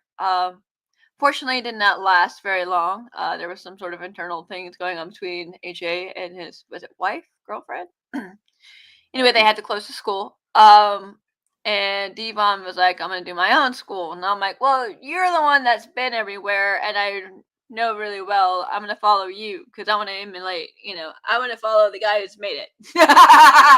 You know what I mean? Like, I'm going to go with you because you've been everywhere. So I ended up following with him, and I started training with him and Bubba. So yeah, that's kind of where and how it happened. Do you like, I guess, how do you reflect on that? How did you feel like that influenced you over the course of your career? Training with Bubba and Devon, I think it's definitely molded me to be very mindful about a lot of things, whether it's character, psychology of a match, stories, because I mean they really push that you are a storyteller. This is the art of storytelling, and interesting enough, like that's what all of entertainment is. Everyone in entertainment is some sort of storyteller, whether you're a singer, an actor, a dancer, even a host. You're laying out, here, welcome to this blah blah blah. You're telling people information and stories. You know what I mean? So same thing with wrestling, and that really clicked with me. So yeah, it was really cool because they would break down different days. Like Devon would break down and be like Matt wrestling with Devon, but then like you would have character promos with Bubba, but then you would flip flop and have it with the others. So it was really cool. You got a lot of like, I feel like it was very, very well rounded, especially when I was taking it, because they were way, way, way hands on. So you really got in there and worked with them. We did shop class once with Bubba, and I had a handprint on myself for a week. Oh my God. And I'm very small, and he's very big, so it took up like the whole entire chest. So definitely made you tough, as well as smart and like I said, mindful, and also mindful of the business, because they also were like, this is a wrestling business. Word business, so I felt like they were very good about equipping us properly for this type of lifestyle and career pursuits. So Nikki, is there like one nugget that they kind of told you that you wish you could pass down to like the younger kids, the younger generation, or the people that are going now, that like, oh, you should know this? Oh, so much. I mean, sign up for their classes, kid. No, God, there's just so much. I don't know if there was just one nugget that's like, this is it, because it's not like your favorite. Again, when you're learning and training a craft, it's not just one thing. It's a multitude of things that go into making one. So it's good to have someone that's like, either you have multiple teachers or someone that's very well balanced to teach you. So I don't know. I'm not really going to answer this question, because I don't think there's like just one like, here's the end all be all. This one line will give you the clarity you need to be the best wrestler. Don't you may have to bleep this out. Don't fuck up, kid. No, our show is not monetized. This is what we love about it. We could just curse us all. Okay. I was doing my Bubba, that really terrible Bubba. Exactly. So it's kind of taking through like the last. You're one of the original. I would say like the original AEW in the women's division there. I guess how do you reflect on your time in AEW? There's been a lot of, there's a lot of scrutiny, from the internet community about how the talent has been developed and maybe the lack of TV time, things like that. Yeah. I guess what is your feelings on like, how do you reflect on your time in AEW and where the product is now and women's wrestling there? You got to remember, AEW is starting from like absolutely nothing and growing, and it grew at such an incredible speed. There's going to be growing pains. You know what I mean? Like, whether it's the staffing itself, maybe they're so big that like the person who is running a million different things, there needs to be more people helping them. It's growing pains. And I feel like even as a child, you're growing and you're learning, and I feel like that's a lot of what's going on with AEW is each thing that passes, each crazy thing that happens, well, numbers are rising, numbers are lower, this is that, this TV deal, but then this TV deal, because they also have to juggle what the network wants as opposed to what they want, and try to find a happy medium in between them. And it's a lot of like this and then this at the same time. So it's a constant like wiggly wobbly ball that you're kind of passing around, but to make this company exist and survive, because fortunately WWE has been around for so many years. It's kind of has its like, here we go, and now we're going to make changes, but this is the foundation. There was no foundation for AEW. It didn't come out of another company that existed before. It came from itself. It came from a t-shirt company, before there was even a TV deal, and then to doing pay-per-views, and then a big announcement we have a TV deal. So it was a lot of like growing pain, especially a lot of us from the very, very beginning, before a TV deal, before, when it was just a t-shirt company and doing BTE, that was all it was. And then you have to quickly learn hands-on while you're at the job how to do this job real quick, especially if your office, because it's like, oh, we have to now juggle TV time, and we have to have this many, like, I used to help manage the makeup department, so it's like, okay, we went from having maybe one makeup artist to two makeup artists in a row to now, like, we need four, or now we need 2 teams of 4, because now we have 2 different days of taping, and the talent roster, now we need to maybe have 5, and it's like it keeps growing, and like times would be messed up because it's like, oh well, yeah, we need this, we don't have the budget, but this is what we need, so it's a lot of, I speak from both sides because was on both sides, so I can see like the growing pains. And then the talent can also be like, well, why am I not getting my makeup done at this time, because I have a pre-tape? It's because we only have 2 makeup artists and we need 4. And then you finally get the okay to pay for the 4, and it's like, okay, now we have 4, and it's always a constant learning.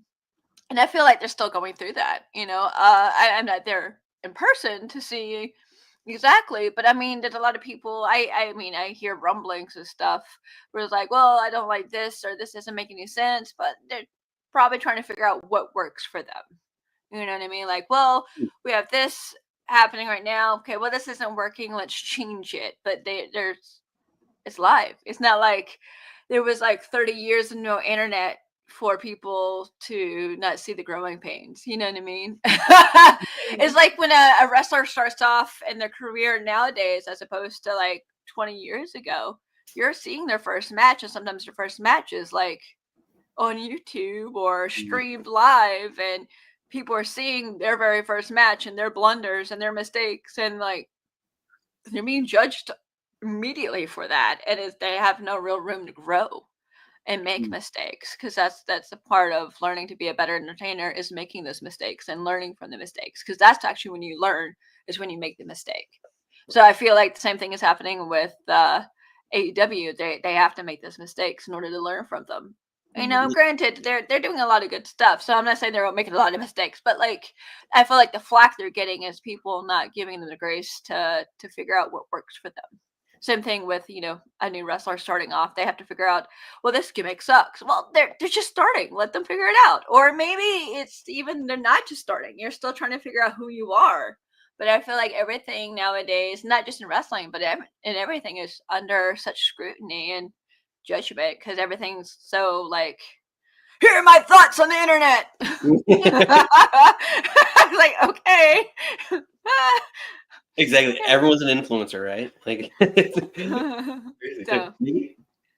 I kind of briefly touched, because you talked about like, it hit me so, and I was like, it hit me so hard, but like being a female wrestling fan, and what I kind of really love that AEW did is like AEW heels. It's like building that community of, oh, it's cool, it's okay for women to like wrestling. And if you can just kind of touch on that and like be like, it's okay for females to like wrestling, for you to be like, oh, it's puberty, like we shouldn't. But I'm like, oh, that hit me so hard, because there was a drop off that I didn't watch, and I came back to it. I was like, oh, these are my people. This is what I love.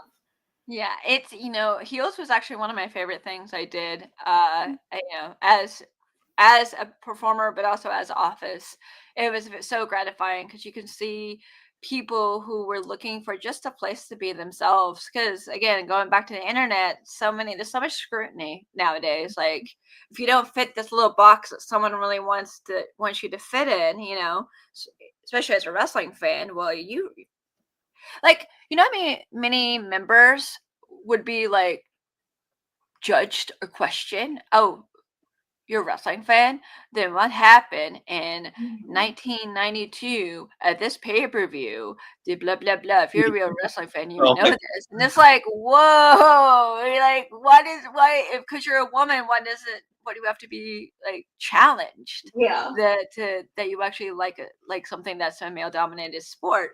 It's not so much male-dominated anymore, but so why can't the fans be, the thing is, wouldn't you want more people to be into wrestling? Because that generates more revenue and more money for the company and for the wrestlers themselves, and then which creates more shows, more merch, more opportunity for you to have eyes on this product that you so love so much. So why are you like poo-pooing and shunning half, the population because they have a vagina? So it's one of those. It was really rewarding because so many people were you can just tell they were so thankful to have a place to be like, hey, I can take the gloves off for a little bit and just relax and enjoy wrestling.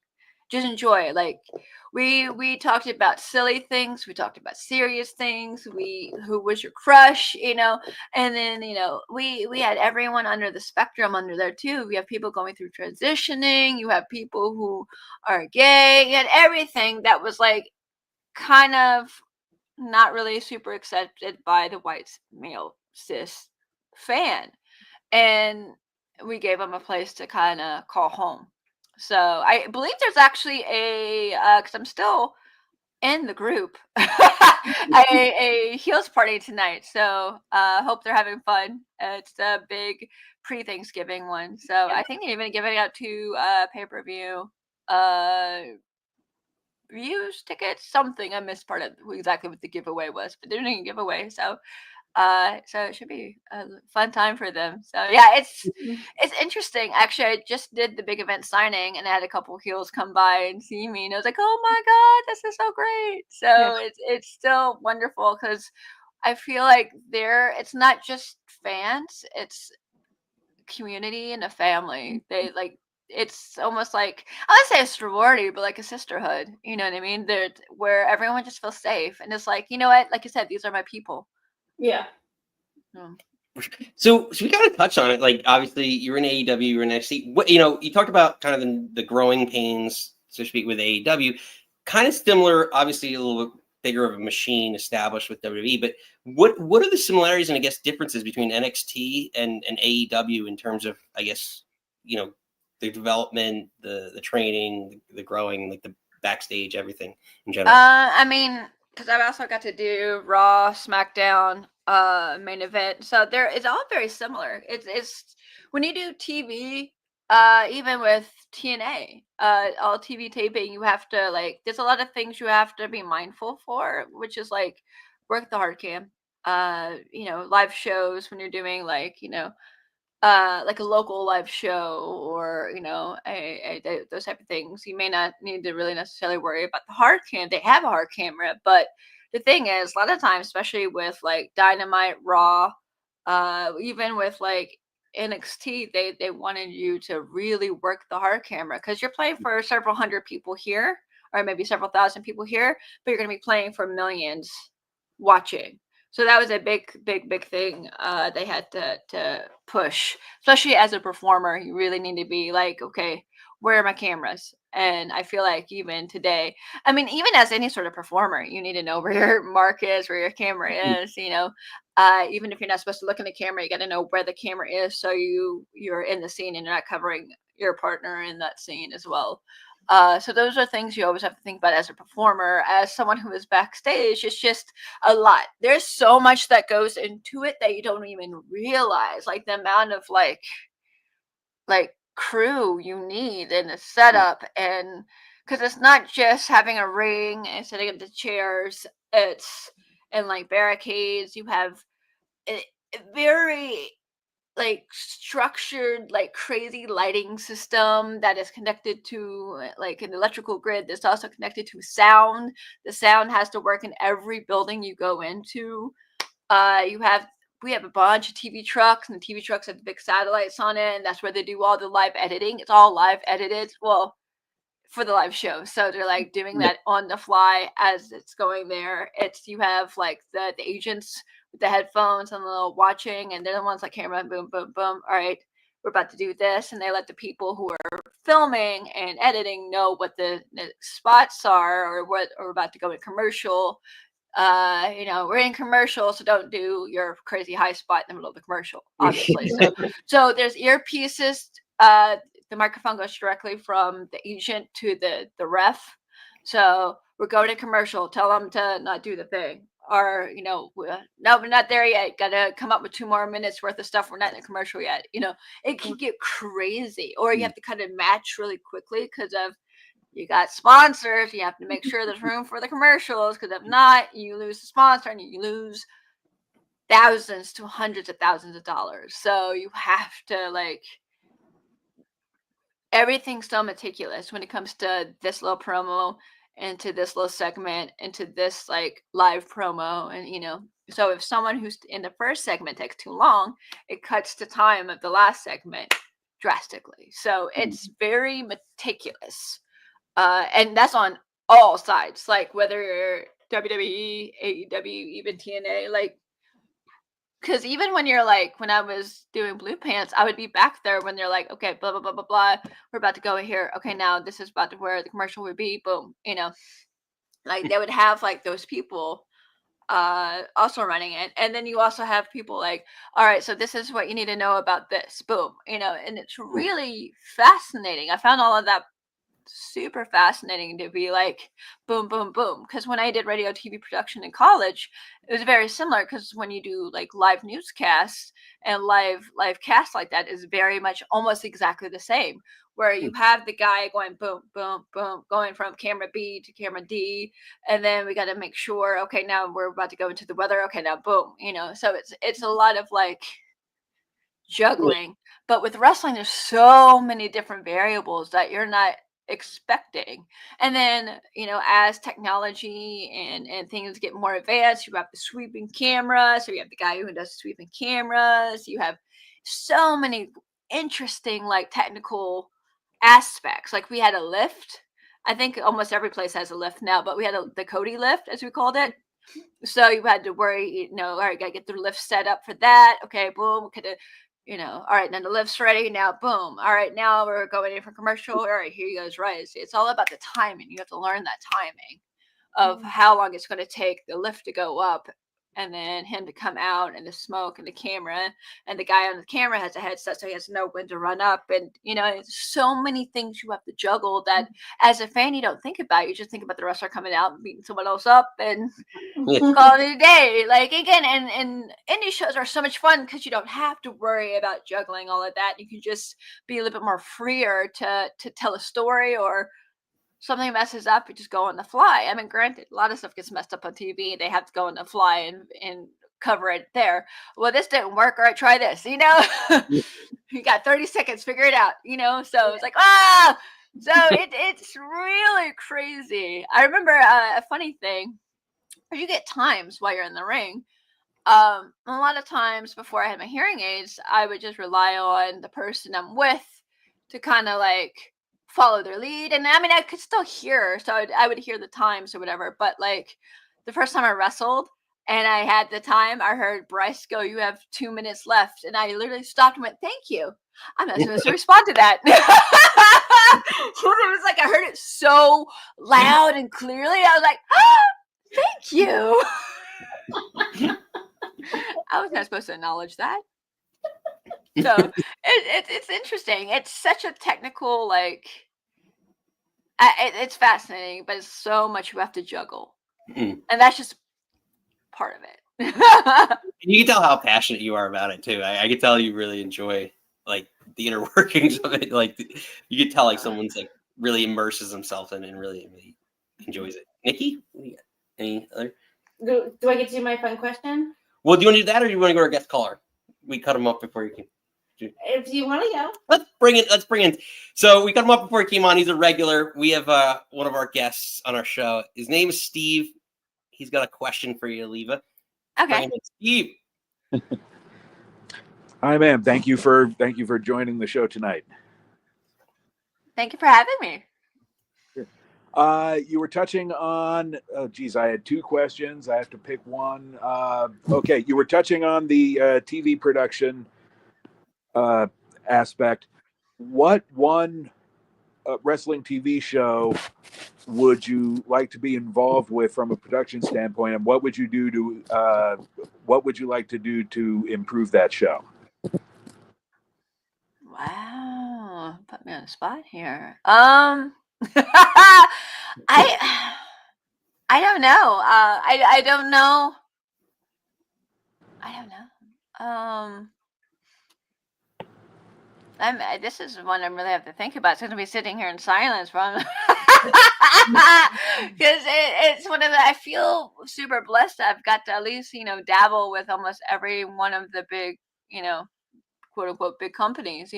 I mean, I've not ever done anything like in Japan. I've never actually been to Japan, so anything with like New Japan, Stardom, those type of things, that would be really cool to do. Now, in the production standpoint, I don't know if I could help out since my Japanese isn't great.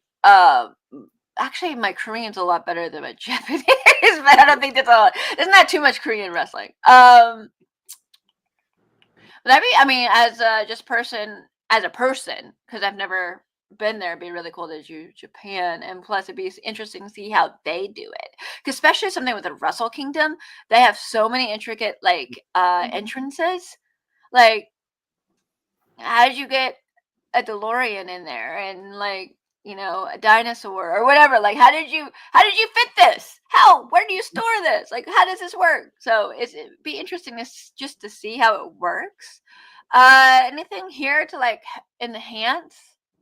I mean, I feel like honestly, any of them, I could be able to enhance just with experience. Because not only do I have experience with being on wrestling shows and working on a wrestling show on camera and behind the scenes, so I can be like, yes, I understand the technical things that go within this moment that need to happen within this match.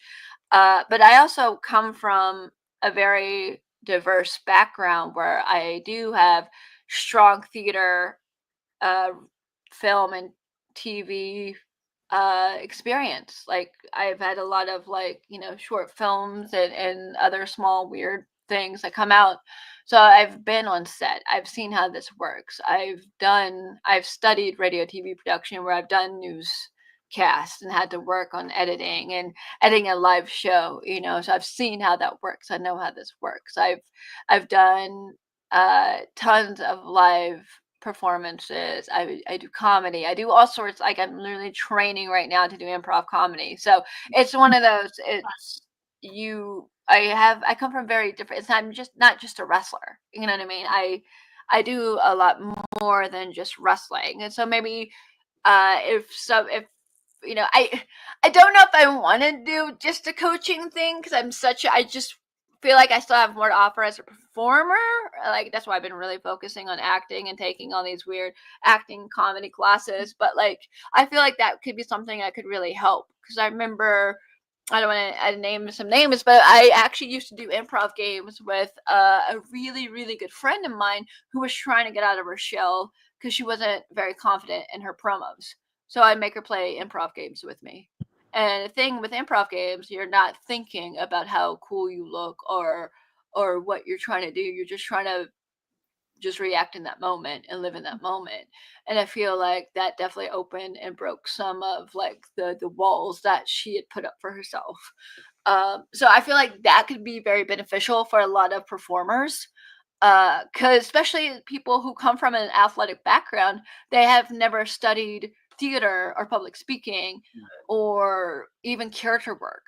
And I feel like with the art of wrestling, what are people drawn to? Yeah, the moves are cool and they're awesome, especially if they can hit that same flip-de-flu every single time.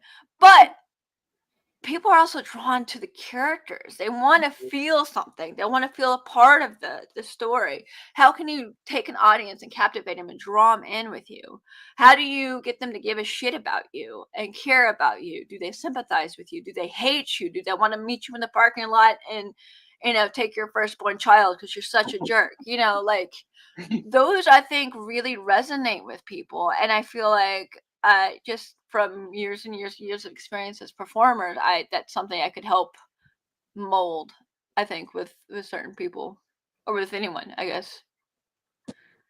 That was a really long answer. Did I answer your question? I'm so sorry. It was well put, Steve. You made me really think, and I was like, I do not have a in the can answer for you right now because I I don't know. I'm so open and willing to go. Like, you know what I mean? Like, oh, hey, Leva, we need you to it's like, hey, Leva, would you want to go work at the show? And I'll get hit up from a promoter like, oh, sure, let's go, and then I'll do it. It's not like I have to do this or this is like my goal right now is just sustain, which I've been doing for a long time, but keep myself sustained as a living, as a performer.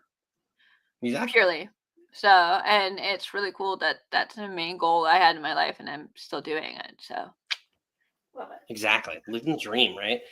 Nikki, I know Nikki has a special question she always loves to ask. My first question is always, what's your origin story? And my last question is about breakfast, because it's my favorite. And we live in New Jersey, and there's a debate over breakfast meat, whether we call it pork roll or Taylor ham. So I don't think you're involved in that Jersey debate, but if you just tell us your favorite breakfast food or breakfast sandwich. I just love breakfast. Wait, what is? You got to tell me what this is going to be great. I always sit back and enjoy her explaining. It's New Jersey. So there is a breakfast meat that is technically called pork roll. It's like a ham, or it's maybe I'm going to get so heat for this.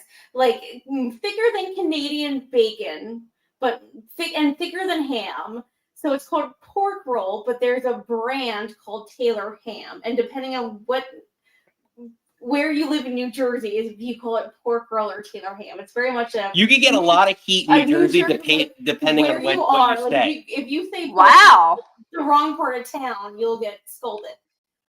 I don't know how New Jersey will feel about me because I've never had that in my life. So I don't know. I wouldn't know. So is it like soda versus Coke, where it's like it's a general, or like soda versus pop? Yeah, like the pop soda type thing. It's kind of like that. Pork roll is the breakfast meat, and I think Taylor ham is more the brand of so like soda and Coke. But like I know so many people say, give me a Coke, and they'll get thrown a Pepsi, or they get thrown a Dr. Pepper. Like, all right, cool, thanks. I guess it's a regional thing. Like, give me a Coke. And they're like, well, we have Pepsi. That's what I meant. I've seen that. So you're like, oh, okay. So I've been trying to say soda now. I'm like, soda. What is my favorite breakfast? I love breakfast. So I love to hear whatever people love for breakfast. I don't get to eat it often, except for when you're in the hotels to have it. I've been on a big waffle kick. I love waffles. Yes. That is him. And man, whether it's hotel waffles, you can either make a big one or the 4 small ones. Oh man, those are so good. And then, I like it when you can actually get stuff. Like IHOP does like a waffle sundae, and they give you a square of the waffle, and then they put ice cream and like stuff on it. Mm-hmm. Highly recommend it. That used to be my go-to after Atomic Legacy Wrestling. Go get that. Or chicken and waffles are really, chicken and waffles so good. You can tell I'm hungry. I haven't had dinner yet, so this sounds really good. But like I've been on a waffle kick. I'm more of a bacon person than sausage, but I will eat the hell out of some sausage if I have to, or if it's around. But I do tend to lean towards bacon more. I'm a fan of eggs, so I do eggs. Like I'm one of those, we go to like Denny's or like even IHOP, and you get like the waffle, and then you get like the eggs and hash browns. If I go to Waffle House, it's smothered, covered, diced, and chunked. There you go.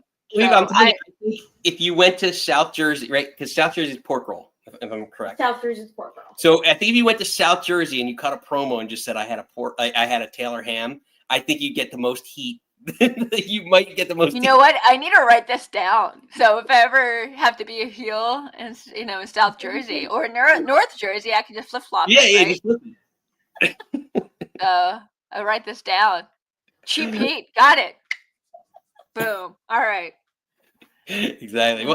Well, Leva, we appreciate the time. We have to thank our friend David from DNS Collectibles. I know you're doing some work with them. Let everyone know where we can find you.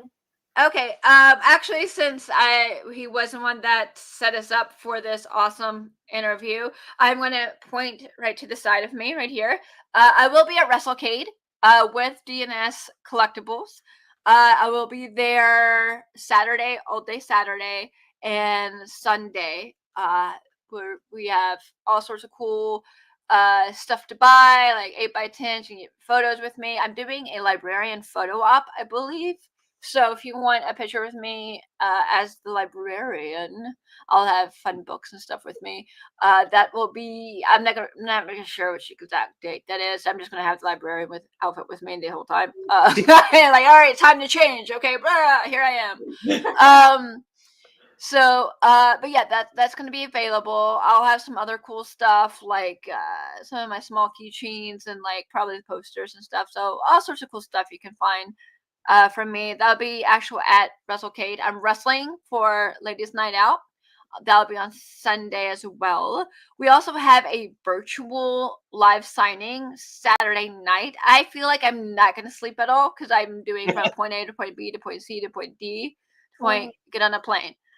So yeah, I land late Friday, I believe, after working because it's Black Friday, and I had to convince Universal because I'm a performer there. So I was like, hey, I know we're about to get to our busiest time of year, but I'm willing to work if I'm out by this time. And they're like, sure. So it's a really early day, but doing some sort of DNT thing and then getting on the plane, but then going to North Carolina, and then see me there at WrestleCade, and then the virtual signing, and then more WrestleCade with the librarian photo op, and then also wrestling, and then finishing up the signing, and then literally getting on a plane and flying home and being exhausted. So please come and see me. I'm going to be exhausted, so make my exhaustion worth it. I want to hang out with you guys and do all the things. So let's have fun. Yeah, absolutely. Well, Leva, it was a pleasure. So great. Thank you so much. Yeah, thanks for joining. Thank you, guys. I appreciate it. Thanks for having me. Thank you. Well, ladies and gentlemen, Leva Bates, new friend of the show. I think Nikki has bathroom break. I have to go. So that being said, it always happens this point in time in the show. What's a good way to kind of keep going? Well, I'll just keep it on me for now. There we go. We don't need to see an empty camera, right? That's not good production, right, Leva? We learned something today. We learned some things every day, but in the show. But it was a fun one. Try and hold the line. Let's see. What songs do I got that'll keep us going until Nikki gets back in bed? How about a little hold the line? Hold the line. Love isn't always on time. Oh, oh, oh.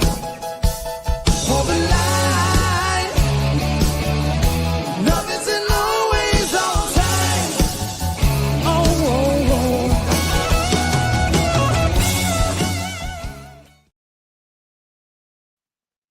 And we're back. Let's get through some comments. Oh.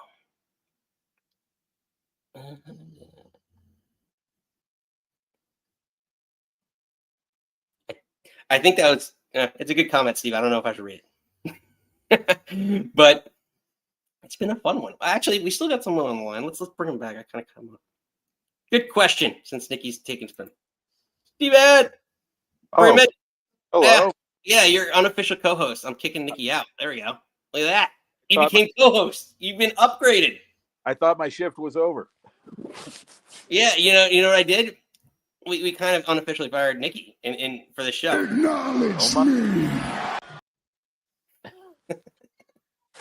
Yes, I can do all the drops, and she can't say shit about it.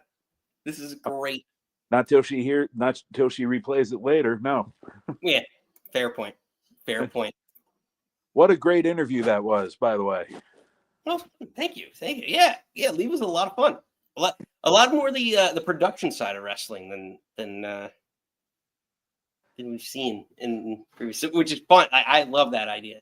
Yeah. She's coming back. Sorry. I'm in trouble. I was asking her the question I did, and asking her about her Squid Game experience, because she was on a Squid Game reality show. Yes. Oh. Yeah, she's done a lot. She's done a lot.